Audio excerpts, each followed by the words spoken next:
नमस्ते मित्रों। आज मैं आपको मेरी अपनी कहानी बताऊंगा कि मैंने ईसा मसीह को क्यों अपना प्रभु माना। राजाओं के राजा, प्रभुओं के प्रभु यीशु मसीह को मैंने क्यों अपनाया, क्यों माना अपना प्रभु। 2006 के पहले तब मैं 42 साल का था और मैं बहुत पूजा पाठ करता था। दोनों नवरात्रि करता था, चैत्र नवरात्रि और अश्विनी नवरात्रि। मैं बहुत पूजा पाठ करता था, सारे देवी देवता को मानता था। खास मेरे दो चार थे देवी देवता, उनको मैं खास मानता था। मैं चंडी पाठ पढ़ता था और देवी कवच पढ़ता था और देवी भागवत मेरे घर में पढ़ा रहता था। और भागवत जिसमें कृष्ण की कहानियाँ हैं और देवी भागवत में देवियों की कहानी है। और रामायण महाभारत तो मैं बचपन से ही पढ़ता था। हमारे घर में बहुत भक्तिभाव का वो वातावरण था, हम सब भक्ति में थे। लेकिन हम सभी देवी देवता को, मेरे बाप दादा, मेरा खानदान, मेरा देश, हमारा समाज, सब कुछ देवी देवताओं को पूजते थे, भजते थे। तो मैं भी भजता था। मैं बचपन से ही देखता था नवरात्रि में। मैं गुजराती हूँ, तो नवरात्रि में तो आपको पता है मैं बॉम्बे से हूँ, तो बॉम्बे में आपको पता है नवरात्रि कैसे होती है, बहुत ही धमाल होती है। और मैं नवरात्रि में मैं गरबा गाता था खुद। और मेरे सामने मुझे छोटा सा 2-3 साल मुझे प्रोग्राम मिला था, तो मैं एक ग्रुप में जाता था बड़ा, तो मैं उसमें गाता था। तो मेरे सामने हज़ारों लोग नाचते थे, तो बहुत मज़ा आता था। तो मैं बहुत पूजा पाठ भक्ति भाव करता था। तो ट्रांसफर आर्मी में था, सिविलियन हूँ, तो मैं आर्मी में था, तो प्रमोशन हो गया, तो मुझे बॉम्बे छोड़ के दिल्ली आना पड़ा। तो नौकरी थी और कोई चारा नहीं था, तो मैं आ गया। उसके पहले मैं उसी दरमियान में कंप्यूटर का प्रोग्रामिंग भी करता था। मैं डीबेस और फोक्स प्रो में और क्लिपर में मैं प्रोग्राम भी बनाता था। मैंने प्रोग्राम बना के खुद बेचे भी थे। तो मैंने जीवन में बहुत सारी चीज़ें की थी। तो अच्छा जीवन अच्छा है मेरा, मज़ा आती है। तो मैं दिल्ली आ गया, प्रमोशन हो गया, तो दिल्ली में आ गए। तो फिर 2001 में आए दिल्ली में। तो 2001, 2002, 3, 4 सब अच्छी तरह से चल रहा था। मकान भी कई बार, हम तो किराए पे रहते थे, मकान बार बार चेंज, हर 6 महीने साल में चेंज करना पड़ता था। तो वैसे ही हम लोग जी रहे थे अक्सर। तो मेरी लोन पास हो गई IDBI बैंक ने मेरा मकान लोन पास कर दिया। तो मैंने मकान भी ले लिया, बहुत छोटा सा, मतलब 30 गज का मकान होता है जनता फ्लैट का। तो मैंने मकान भी ले लिया, तो मकान में रहने लगा। तो मेरे ऑफिस वाले बड़े मेरे से नाराज़ हुए कि मैं 2-3 साल में मैं बॉम्बे से आया और दिल्ली में मैंने अपना खुद का मकान भी खरीद लिया। लेकिन कुछ लोग कहते थे कि लोन लेके नहीं लेना चाहिए। हाँ, अच्छी बात है, लोन लेके नहीं लेना चाहिए, लेकिन अब हमें जिसको ज़रूरत होती है तो लोन से ही लेंगे, पैसे नहीं होते तो ज़्यादा लोन से ही लेंगे, सरकारी आदमी। मैं लेता था लोन से लेके, मैंने मकान ले लिया, मकान में रहने आ गए। तो अच्छे से हम लोग रह रहे थे। मैं सारी सोसाइटियों का नाम नहीं बताऊँगा, लेकिन ठीक है, हम रह रहे थे। हमारे यहाँ, हमारे घर के सामने सोसाइटी में मंदिर, एक सोसाइटी का मंदिर था। वहाँ पर भी बहुत सारी रामलीला वो सब होता था। वहाँ पर भी बहुत सारे गाने वाले होते थे, गायक जो यहाँ था। दिल्ली में तो रामलीला और गाना, उसे क्या कहते हैं, सत्संग, हाँ सत्संग ही शायद ऐसा कुछ कहते हैं। तो उसमें गाते हैं लोग, नाचते हैं लोग, बड़ा मज़ा आता था। तो हम लोग अच्छे से जीवन जी रहे थे। तो हमारी सोसाइटी में ना हमारे नीचे वाली फ्लोर पे क्रिश्चियन मसीह रहते। वो भी हिंदू थे, लेकिन फिर बाद में वो भी मसीह बन गए थे। बहुत अच्छा उनको, साउथ के थे वो, साउथ इंडियन थे, लेकिन बहुत अच्छा वो प्रचार करते थे, प्रभु को अच्छा समझते थे। हमें उनको वो बहुत अच्छे से समझाया। लेकिन हम लोग सब नीचे मैं कमेटी मेंबर में था, तो हम लोग बहुत विरोध करते थे जब हम नीचे बैठते थे, क्योंकि हर बुधवार को उनके यहाँ प्रेयर होती थी, हाउस प्रेयर। घर में लोग संगति होती, उसको प्रेयर संगति कहते हैं। तो इंग्लिश भी क्रिश्चियन लोग उसे हाउस प्रेयर कहते हैं, हाउस मीटिंग। तो घर में आते थे, बहुत 25-50 लोग आते थे, तो पूरी लॉबी भर जाती थी। एक तो छोटे से मकान, कुछ लोग बाहर खड़े रहते थे, तो सारे चप्पलों से पूरी लॉबी जो आंगन था तो भर जाता था। तो आने जाने में दिक्कत होती थी, तो हम लोग नीचे जब बैठे थे कमेटी वाले, तो हम लोग 11 बजे तक रात को है ना नीचे हमारे सोसाइटी के पार्किंग एरिया में बैठने की, हर एक सोसाइटी में तो सीट होती है।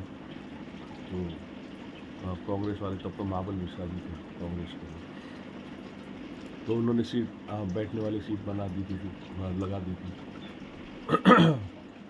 तो हम लोग वहाँ सीट लगा के बैठते थे। वो लोहे की थी, होती थी लोहे की थी, सीमेंट की नहीं थी, सीमेंट की तो उठा नहीं सकते, लोहे की लगाई थी। तो हम लोग सारी 2-4 सीटें ला के हम लोग पूरा एक मंडली बना के हम लोग 10-15 लोग बैठते थे, बातचीत करने। तो उसमें भी यही बातें होती थी कि यार ये लोग बहुत ये करते हैं, इनको भगाना चाहिए, इनको ये करना चाहिए। तो मैं भी उसमें था, मैं भी विरोध में था, तो मैं भी उनका विरोध में मैं विरोध करते रहता था। तो मेरी वाइफ वहाँ जाने लगी, तो मुझे तो कुछ ऐसा वो शुरू में तो ऐसा वो नहीं था। तो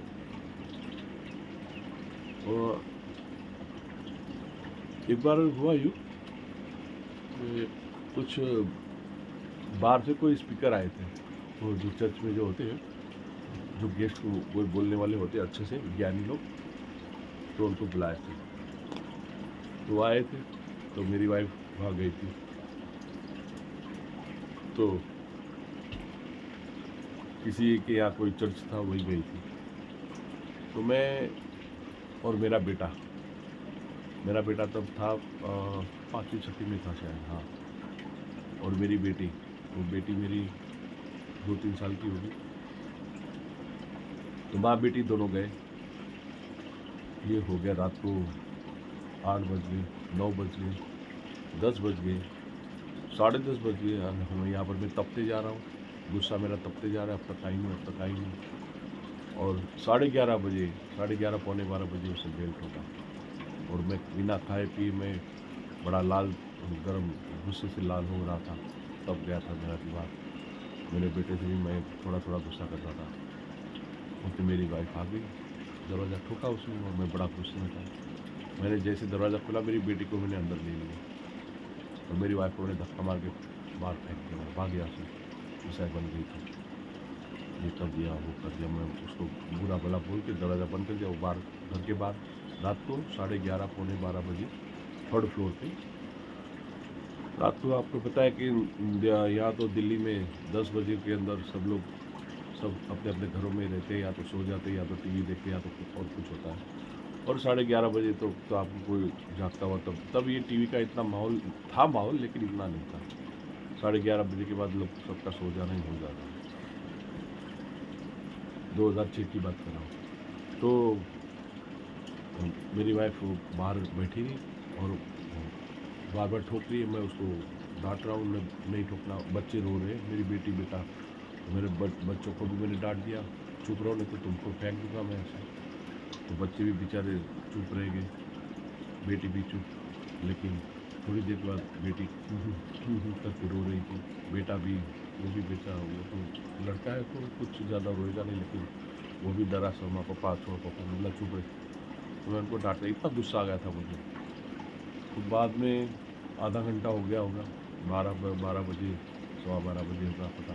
धीरे धीरे मेरा भी दिल पिघला, क्योंकि एक ही बीवी थी और हम परदेश में थे। तो मेरा खाना पीना सब कुछ वही देखती थी।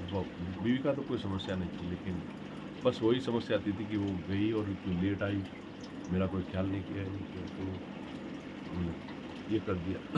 उसी दरमियान है ना, मुझे पेट में दर्द होता था, छाती, ये जो छाती है ना, राइट चेस्ट के नीचे बराबर मुझे बहुत दर्द होता था। तो मेरी वाइफ उस दर्द के लिए जाती थी, क्योंकि उसे देखा मैंने 2-4 साल से मैं बड़ा दुखी होता था।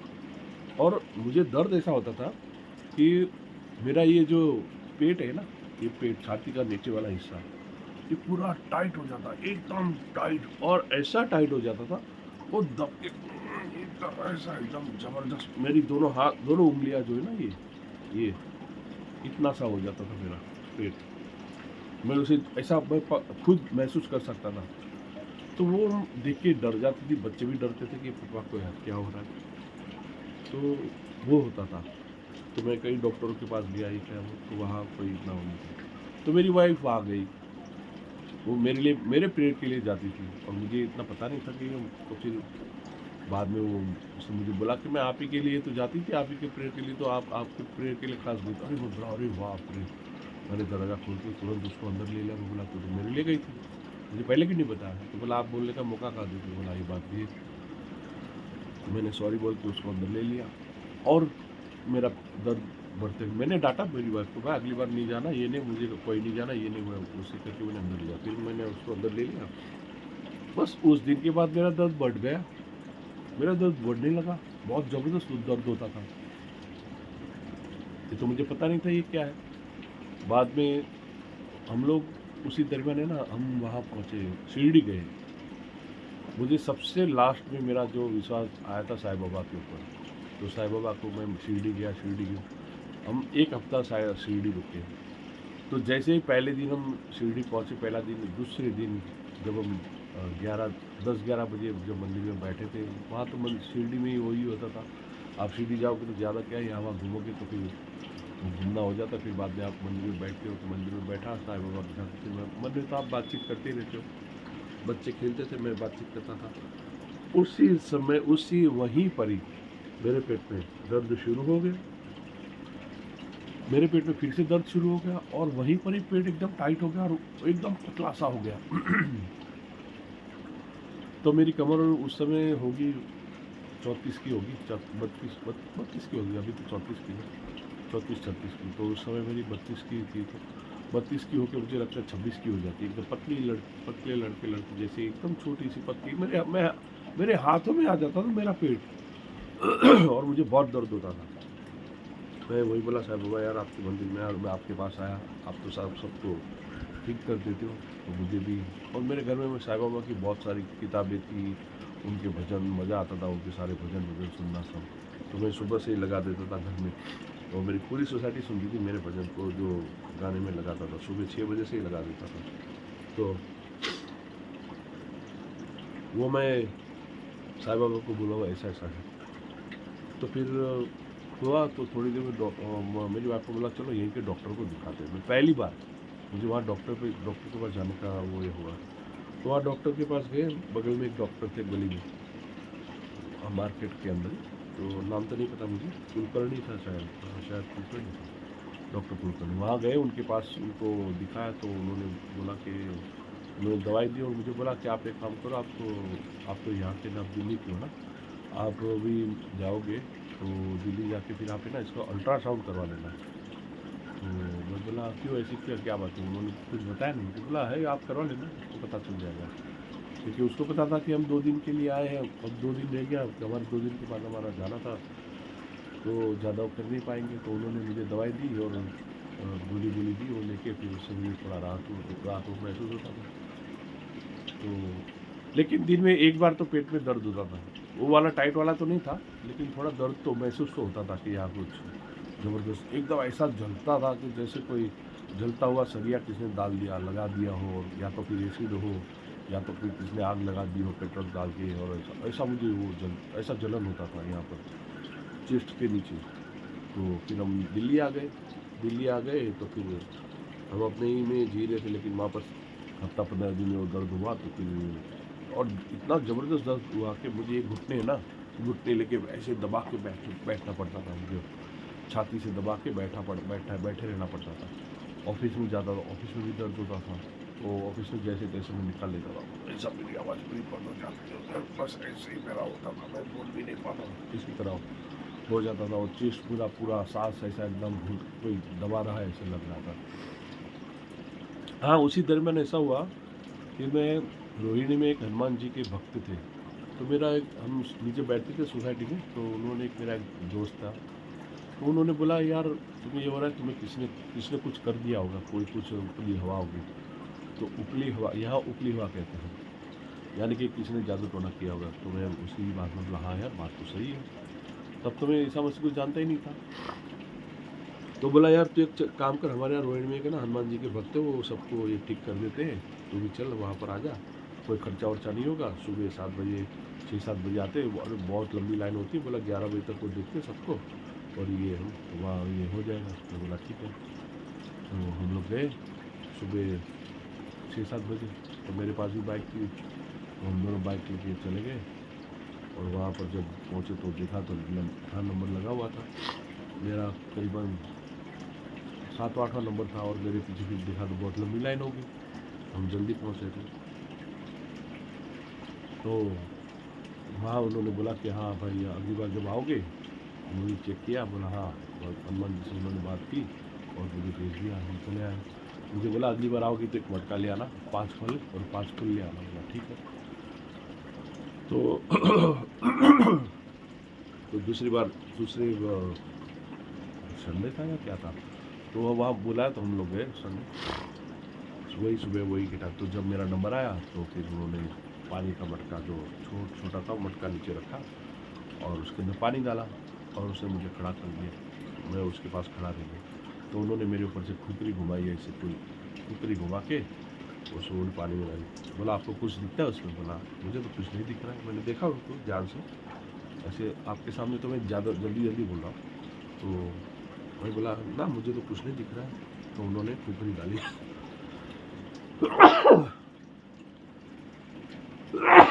उन्होंने खुपरी डाली और वो खुपरी डाली तो खुपरी डाल के फिर ऐसे निकाला तो खुपरी के अंदर लौंग था। लौंग यहाँ तो लौंग है। बोला या ये लौंग है? बोला हाँ। बोला आपको किसने खिला दी है? आपको किसने लौंग खिला दी है? बोला ओ अरे हाँ, कोई लौंग खिला सकता है यार, क्योंकि तब तो होता ही था, यहाँ तो बहुत सारे टोटके होते। तो किसी ने खिला दी मुझे। अब नाम तो उन्होंने बताया नहीं, नाम तो किसी का बता नहीं सकते थे। तो उन्होंने बोला आपको लौंग खिला दिए, चलो कोई बात नहीं हम आपको ये कर देंगे। फिर उन्होंने मेरे पास वापस खुपरी घुमाई और मुझे 40 पुड़िया दी। तो वहाँ वो जो पुड़िया बनाते, किस बात की बनाते मैं नहीं बताऊँगा आपको। तो उन्होंने मुझे 40 पुड़िया दी। बोला ये आपको 40 दिन तक खानी है, रोज़ सुबह आप उठोगे तब पूजा पाठ करके फिर बाद में ये आपको पानी लेनी है, पानी के साथ 40 दिन में ठीक हो जाओगे। तो हम लोग उसी विश्वास में बैठे रहे और 40 दिन हो गए और मेरा दर्द उसमें आता था जाता था, वैसे होते रहता था 40 दिन तक। कोई वो नहीं, बल्कि मुझे लगता है और थोड़ा ज़्यादा बढ़ गया। 40 दिन के बाद उनके पास गए वापस। तो हमने उनको बताया महाराज जी तो गुस्सा हो गए मेरे। बोला आपने गलत तरीके से ये किया। बोला हमें तो आपने जैसे बोला वैसे ही चला था। तो उन्होंने बोला ये आपको मैं और 40 पुड़िया देता हूँ, आपको ठीक हो जाए तो ठीक है, अदरवाइज आप और कहीं दीजिए। ठीक है। वही 40 दिन की पुड़िया लेके आए, फिर हमने खाई लेकिन कोई फ़र्क नहीं पड़ा, बल्कि और बढ़ते गए। तो फिर एक बार हम इतना ज़्यादा बढ़ गया था कि मैं ऑफिस नहीं जा पाया और पूरे दिन ऐसे बैठा रहा। वो कहीं मुझे चैन ना पड़े और इतना जलन हो रहा था, क्या मर जाऊँ ये करूँ।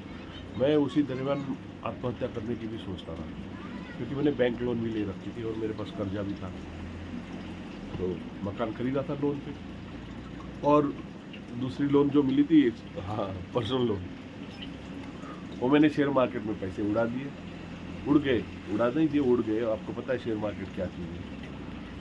तो मेरे बीवी बच्चे परेशान, मैं भी परेशान, और घर पे लोन वाले आते थे तो बीवी बच्चे परेशान हो गए। मैं बोला यार तो बड़ी समस्या है। तो मैं मरने की सोच रहा था, मैं आत्महत्या करने की सोच रहा था। लेकिन धन्यवाद हो मेरी पत्नी का, जो चर्च में जाती थी प्रार्थना करने। वो तो ईसाई नहीं बनी, लेकिन वो उसको विश्वास था कि देखती थी बहुत सारे चमत्कार, मुझे आके बताती थी ऐसे ऐसे होता था। लेकिन मेरे अंदर आपको पता है क्या है ना, कि दुष्टात्मा होती है सबके अंदर।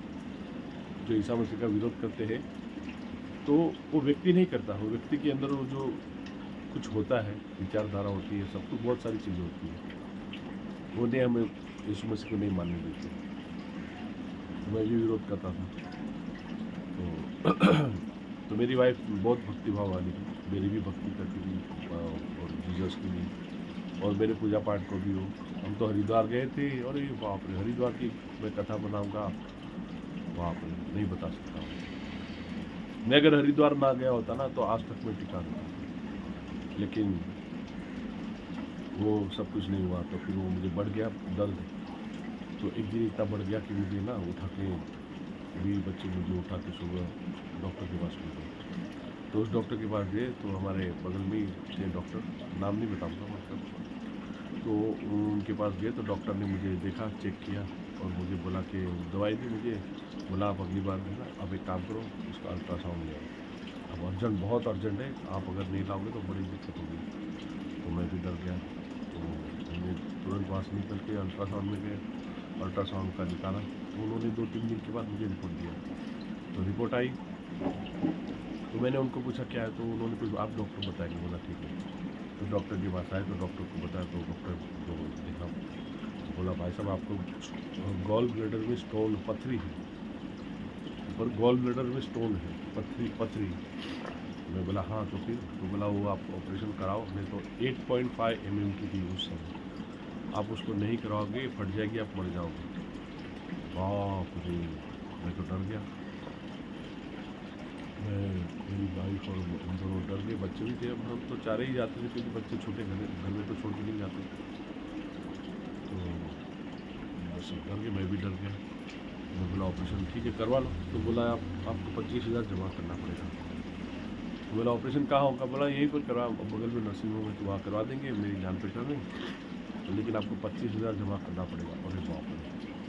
तो उस समय मेरी तनख्वाह 4-4.5 हज़ार, और उसके पहले बॉम्बे से आते पहले जब फंड में और सब में पैसे रखते, मेरे पास 1,80,000 के ऐसा कुछ था। तो मैंने बोला फंड से पैसे निकाल के आपको 15 दिन में आ जाएंगे, क्योंकि उस समय इलेक्ट्रॉनिक कुछ नहीं था, सब मैन्युअली था 2006 में। तो 2006 में ये आज की जो पीढ़ी है ना, बहुत लकी है कि सब कुछ इलेक्ट्रॉनिक हो गया है। पोस्ट जो पेपर, जो पोस्ट कार्ड या तो जो भी हम एनवलप जो भेजते थे वो हफ्ता 15 दिन के बाद मिलता था। कई लोगों को तो मिलता ही नहीं था, कई लोगों को मिलता नहीं था। और हमें वो, उस समय हमारा ऐसा ज़माना था। और अगर मनी ऑर्डर भी करेंगे तो 15 दिन हो जाता था, हफ्ता 15 दिन।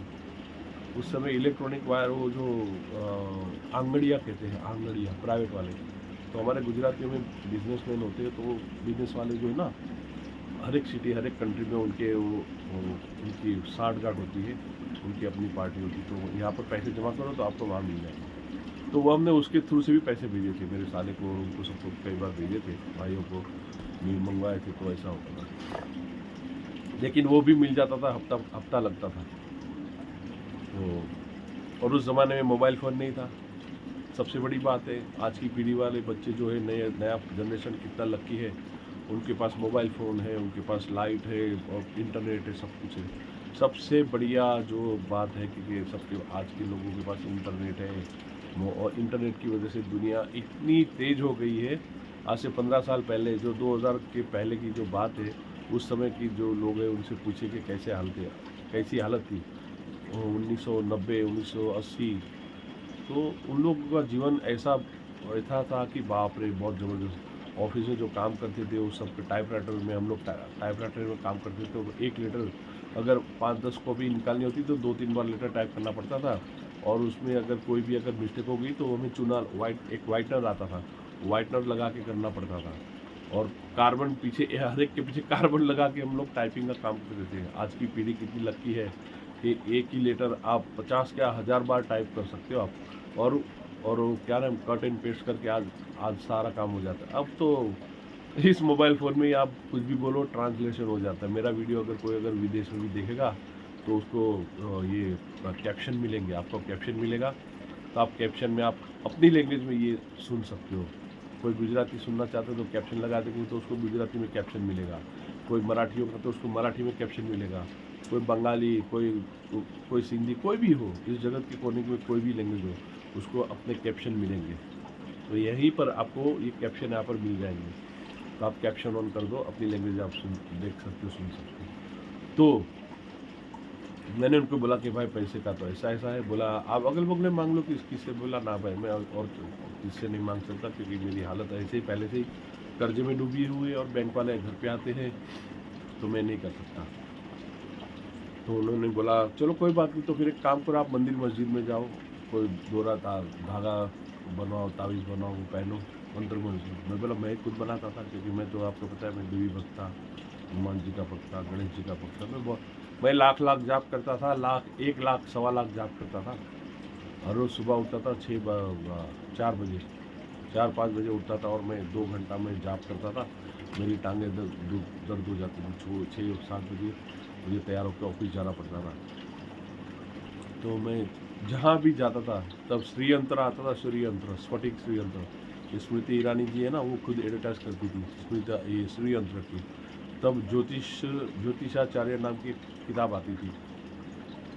3-4 प्रकार की किताबें आती थी, उसी के अंदर वो